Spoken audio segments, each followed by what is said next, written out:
नमस्कार, सुबह के 10 बजने को है, वक्त हो चला है अपना बिहार का। मैं हूं शुभे मिश्रा आपके साथ और बुलेटिन की शुरुआत करेंगे। पहली खबर आपको सीतामढ़ी से बताएं, जहां बागमती का तटबंध 4 जगह से टूट चुका है और इस कारण रुन्नी सैदपुर का रुन्नी पंचायत भी बाढ़ में पूरी तरह से डूब गया। हजारों की आबादी वाले रुन्नी पंचायत के लोगों का आरोप है कि बाढ़ आने के पहले उन्हें अलर्ट भी नहीं किया गया।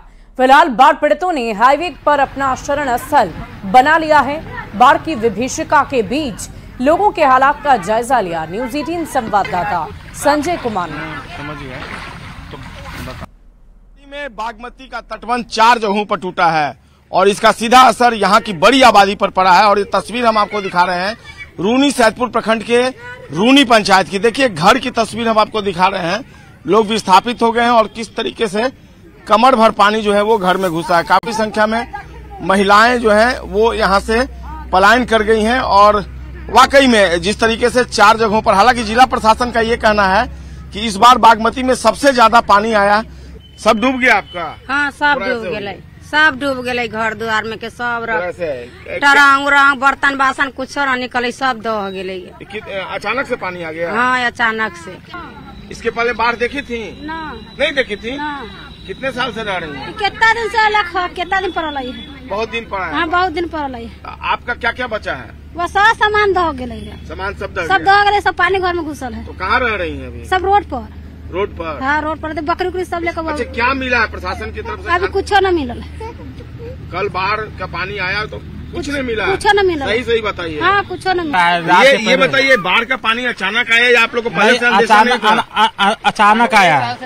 अचानक आया, जो कि हम लोग बहुत सामान ऐसा है कि निकाल पाए नहीं पाए। सिर्फ खाना खाने के लिए जो बर्तन है वही जब तक लेके भागे जब तक 1 घंटा में पानी यहाँ पहुँचा है। पहले से अलर्ट नहीं किया गया था कि नहीं, कुछ नहीं। यहाँ थाना पर चाहे ब्लॉक का स्टाफ कुछ नहीं बोला, सब बांध पर जाके ठहरा थे। यहाँ जबकि जाना है ना इसी रोड से है, कोई कुछ नहीं बोला कि सामान निकाल लीजिए चाहे रोड पर साइड हो जाए। अलर्ट नहीं किया गया। सिर्फ जब देखे हम लोग पानी घुस रहा है तब हम लोग रोड पर भागे। कि प्रशासन के लोग पहुंचे कि नहीं अब तक आपके पास? नहीं, कहाँ पहुंचे? सही बात बताइए। नहीं, प्रशासन पहुंचे? नहीं पहुंचे? नहीं पहुंचे। राहत सामग्री कुछ मिली है? अभी कुछ नहीं मिला है। अभी कुछ मिला ही नहीं है। जरूरत है? जरूरत तो है ना, जरूरत तो ही है। पन्नी नहीं, टांगने के लिए पन्नी भी नहीं है, न खाने उने के लिए कुछ भी नहीं है।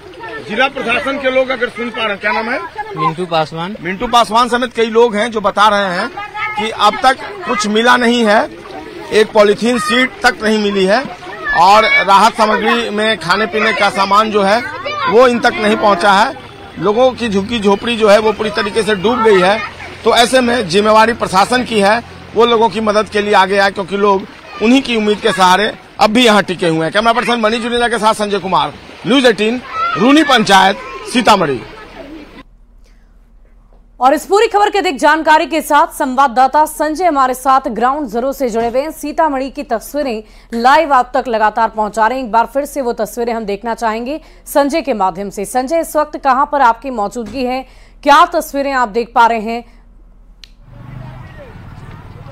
देखिए, सीतामढ़ी की अगर बात करें तो रूनी सैदपुर जो प्रखंड है वो सबसे ज्यादा प्रभावित दिख रहा है। और थोड़ी तस्वीर के माध्यम से मैं आपको बताना चाहता हूं। देख लीजिए तस्वीर, चारों तरफ सैलाब का पानी जो है वो उमड़ पड़ा है और ये स्थिति हुए कल 12 बजे के बाद ये स्थिति बनी है। दरअसल सीतामढ़ी से में जो बागमती नदी है वो 4 जगहों से टूटी है, उसके तटबंध 4 जगहों से टूटे हैं और इसी का असर है कि सीतामढ़ी में बाढ़ की स्थिति जो काफी भयावह हो गई है और कई लोग जो है वो अपना घर बार छोड़कर सड़कों पर शरण लिए हुए, नेशनल हाईवे पे शरण लिए हुए हैं। और वाकई में तस्वीरों के माध्यम से देखिए, कई लोग अभी भी पलायन करके गांव से लगातार बाहर निकल रहे हैं और वाकई में उनके लिए ये विकट परिस्थिति है। लोगों से जो बातचीत हुई न्यूज़ 18 की, उनका साफ तौर पर यह कहना था कि पिछले 7 साल पहले इस कदर बाढ़ की विभीषिका आई थी और 7 साल के बाद, और जिला प्रशासन का भी मानना है कि बागमती में इस बार जितना पानी आया है वो अब तक का रिकॉर्ड है। और यही कारण है कि इस बार संजय, जो तस्वीरें हम देख पा रहे हैं उससे स्पष्ट नजर आ रहा है कि प्रशासन की तरफ से दावे तो बहुत किए जाते हैं लेकिन वो दावे धरातल पर नजर नहीं आते हैं। ये लोग सभी कमर भर पानी में घुसकर आर पार हो रहे हैं, सड़कों तक जा रहे हैं, नाव तक की व्यवस्था नहीं, अलर्ट भी नहीं किया गया। क्या तैयारियां प्रशासन की तरफ से की गई है? देखिए, बिल्कुल। और एक तस्वीर हम दिखाना चाहेंगे, किस कदर लोग गांव से निकल रहे हैं, यानी पलायन लगातार जारी है और राहत सामग्री के नाम पर जब इनसे बातचीत की गई तो इनका कहना कि अब तक कुछ नहीं मिला है इन्हें।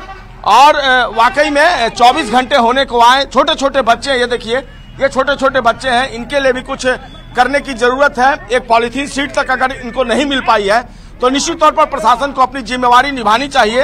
ये अप्रत्याशित जरूर मानते हैं, लेकिन अगर अप्रत्याशित मानते हैं तो उनको अलर्ट मोड पे रहना चाहिए। एक और बात है कि जो तटबंध टूटा है उसको लेकर भी लोग लगातार आरोप लगा रहे हैं। बैरगनिया का तटबंध तो बचा लिया गया, लेकिन बाकी जो तटबंध है, वो ताजपुर का जो तटबंध है वो टूटा है, उसको लेकर लगातार लोग आरोप लगा रहे हैं कि प्रशासनिक लापरवाही की वजह से ये टूटा। और देखिए एक अपने सहारे पॉलीथीन सीट इन लोगों ने रखा है, चूल्हा आया है, सब चीज सारा सामान आया है। बताइए ये कैसे निकाल पाएंगे सामान आप लोग? सारा सामान दे दिया, बिल्कुल सामान घर में है तो टोटल सामान दे दिया। इसके पहले कभी ऐसी बार आई थी? हाँ, एक बार यार हाल में एक बार यहाँ हाल बनल है। प्रशासन की तरफ से अब तक क्या क्या मिला? कुछ नहीं मिला। जरूरत है आपको सामान की? हाँ, जरूरत है बहुत सामान। क्या चाहिए अभी? सामान के खाने बगैर मार रहा है सर। अच्छा, खाने का भी कुछ नहीं मिला? कुछ नहीं मिला, सीधा समरता बूती को घूमे पानी में डूब गया, कल गैस लेके भागे हैं खाली गैस। वाकई में लोग जो है वो परेशान है, तो ऐसे में काफी संख्या में नेशनल हाईवे पे लोगों ने वाकई संजय हम लोगों की परेशानियों को सुन पा रहे हैं। और ये विडंबना की बात है कि हर वर्ष इस तरह के दंश को पूरा बिहार झेलता है, बावजूद तैयारियां युद्ध स्तर पर नहीं की जाती। दरभंगा से हमारे साथ संवाददाता रवि एस नारायण भी लाइव जुड़ चुके हैं, वहां की तस्वीरें भी देखना चाहेंगे। रवि, क्या कुछ तस्वीरें दरभंगा की आप दिखा पा रहे हैं? वहां भी तीरथपुर प्रखंड के बांध टूटने के बाद बाढ़ का कहर लगातार नजर आ रहा है। देखिए, यहाँ पे जो तस्वीर है बिल्कुल चौंकाने वाली है। अभी ठीक से 2 मिनट पहले तक यहाँ पे मारा मारी की स्थिति थी। आपको बता दें कि ये जो ट्रक, आपको जो मिनी ट्रक आप देख रहे हैं, वो दो ट्रक में जो यहाँ पे प्रभावित उनको बांटने के लिए। लेकिन यहाँ पे थोड़ी देर में हम आपको तस्वीरें भी दिखाएंगे एक्सक्लूसिवली कि कैसे यहाँ पे पॉलिथीन की लूट होती है। जो गरीब है, जो लोग हैं, जिनके पास जितनी ज्यादा ताकत है, वो उतना जो पॉलिथीन शीट जो है वो 4-4, 5-5 ले जा रहा है। लेकिन यहाँ पे एक भी प्रशासन जो है नहीं दिखाई पड़ रहा है। स्थिति क्या आपको एक पॉलिथीन शीट एक भी नहीं मिला है? हमारा एक भी नहीं मिला है। इतना घर में पानी है, हाथ से छीन लड़का या ठेल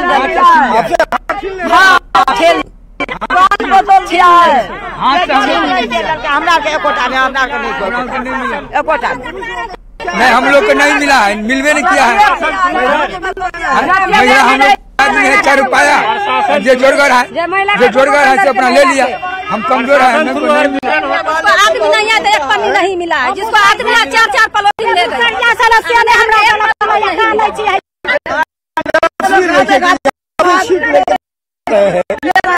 खाते खाते मरता है।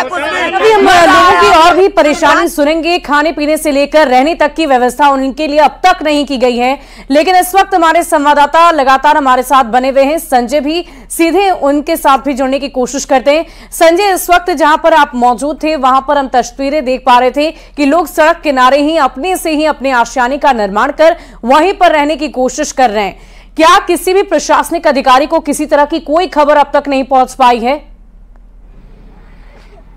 देखिए, ऐसा नहीं है कि उन तक खबर नहीं पहुंची होगी, खबर तो उन तक जरूर पहुंची होगी, क्योंकि मीडिया के तमाम जो साधन है उनके माध्यम से उनको हर पल की जानकारी मिल रही है। लेकिन लोगों का सीधा तौर पर यह आरोप है कि उनके लिए कोई व्यवस्था नहीं की गई है। ये पॉलीथीन सीट देखकर आप अंदाजा लगा सकती हैं कि ये प्रशासन की तरफ से नहीं मिला है।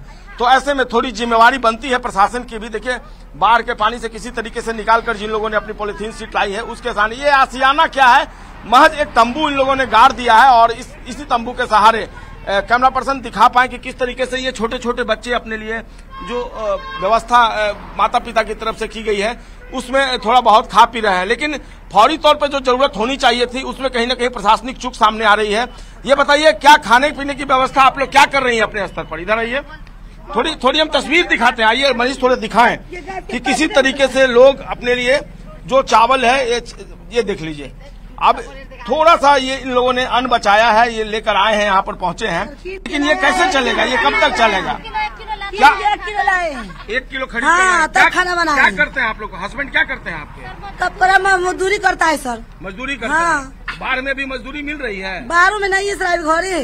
पति से दार के चलती चला आया है। चला है तो काम मिल रहा है अभी कोई काम नहीं है सर। खाने दिहाड़ी मजदूर है तो दिहाड़ी मजदूरों की क्या हालत है, ये किसी से छिपी हुई नहीं है ये हालत। और ऐसे में 1 किलो चावल खरीदकर पूरा परिवार कैसे खाएगा ये बखूबी समझा जा सकता है। जिला प्रशासन ने कई इलाकों में अपने स्तर पर खिचड़ी की व्यवस्था कल जरूर की थी, लेकिन अब वो व्यवस्था फिलहाल देखने को नहीं मिल रही है। ऐसे में अब तक उनकी बात अगर न्यूज 18 के माध्यम से जो पीड़ित है उनकी पहुंच रही होगी तो उन्हें जरूर इंतजामात के लिए पहल जो है वो करनी चाहिए। लेकिन पलायन की तस्वीर जो है वो लगातार जारी है। कैमरा पर्सन दिखा पाए, लोग लगातार गांव से आ रहे हैं और ये जो नेशनल हाईवे है यही उनके लिए एक शरण स्थली बनी है, एक शेल्टर बना है। लेकिन सवाल यही है कि ये कब तक, और अगर आपने व्यवस्था नहीं की तो निश्चित तौर पर आने वाले दिन इनके लिए काफी मुश्किलात के दौर से गुजरेंगे।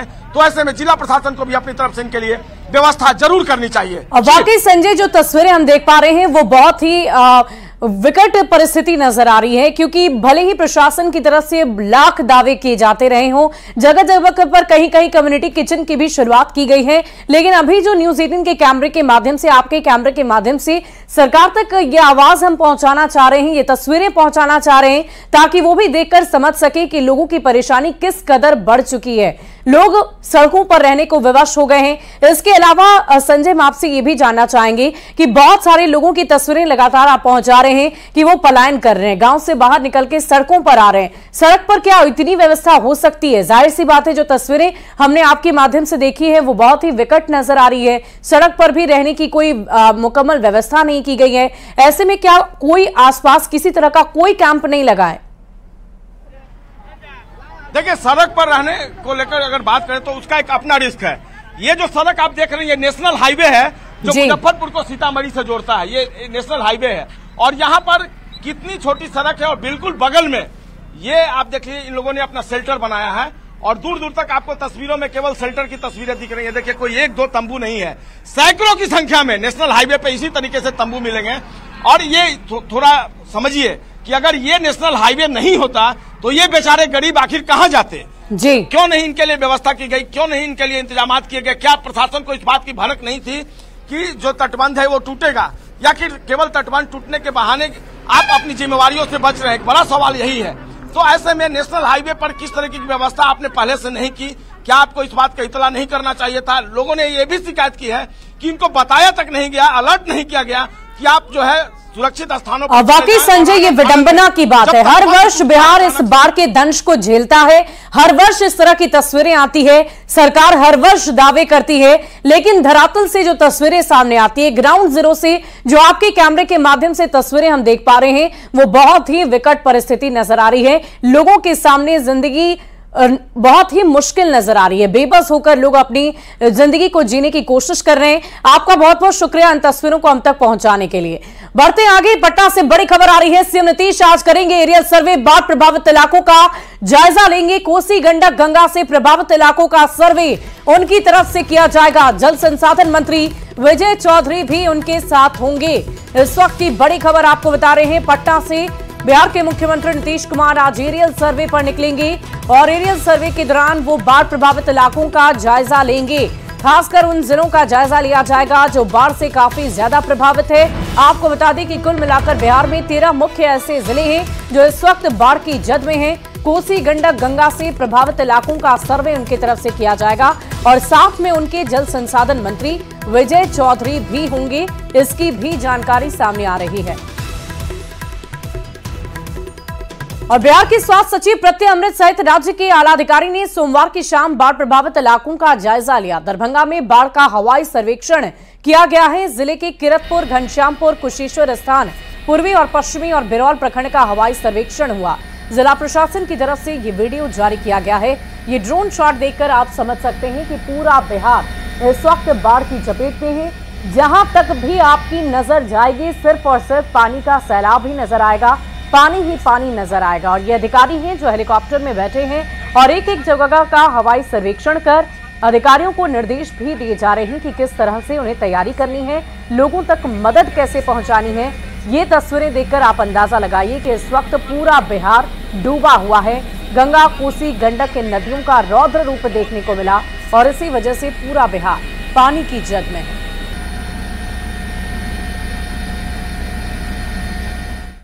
और बेतिया के बहरिया में पीड़ी रिंग बांध टूट चुका है। गंडक नदी के दबाव में बांध टूटा। आसपास के गांव पर बाढ़ का खतरा मंडरा रहा है।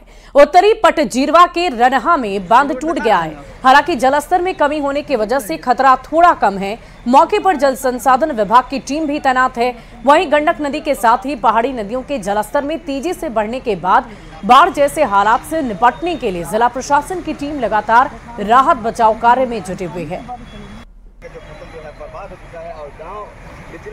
पानी जाना शुरू हो गया है और इस क्षेत्र में तो गंडक नदी के दबाव में ये बांध भी टूट चुका है। तस्वीरें हम लगातार आप तक पहुंचा रहे हैं। हालांकि खतरा इसलिए कम बताया जा रहा है क्योंकि पानी का प्रवाह थोड़ा तेज नहीं है। अब रफ्तार में कमी आ गई है, जिसकी वजह से खतरा थोड़ा कम जरूर हुआ है, लेकिन बाढ़ से निपटने के लिए प्रशासनिक तैयारियां भी नजर आ रही है।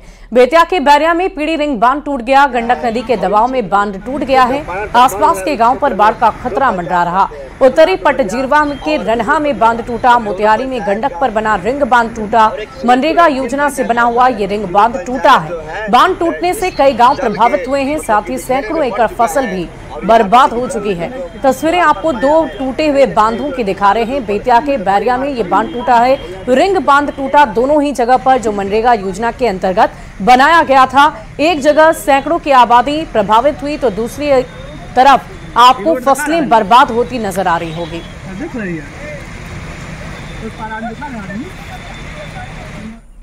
और जल संसाधन विभाग की अगर माने तो इस बार अब तक 7 जगह पर तटबंध टूट चुका है।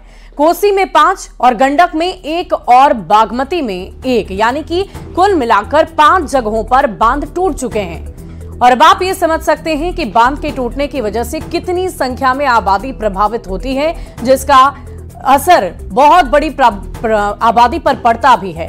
अब ये भी जान लेते हैं कि आखिर ये तटबंध टूटा कहां पर है। तो सबसे पहले दरभंगा में करतारपुर के पास कोसी तटबंध का बांध टूट गया है। इसके अलावा सीतामढ़ी में रुन्नी सैदपुर के पास बागमती का तटबंध टूटा है। दूसरा बांध टूटने की खबर हम आपको बता रहे हैं। और तीसरी खबर आई सीतामढ़ी से, जहां बदकौल गांव के पास बागमती नदी का बांध टूट गया। चौथी खबर आई पश्चिम चंपारण से, जहां गंडक नदी का तटबंध टूटा, जो इस बार बहुत ही विकराल रूप में नजर आई। इसके अलावा अगर आंकड़ों के जरिए तटबंध टूटने की कहानी को जानने की कोशिश करें तो तटबंध टूटने को ये कोई एक पहला साल का मामला है ही नहीं। इससे पहले भी लगातार बांध टूटते आए हैं। प्रशासन ये कहती है कि तैयारियां पूरी की गई है, मजबूती से बांध तैयार किए गए हैं, लेकिन ये बांध नदी के प्रवाह के आगे टूट जाते हैं।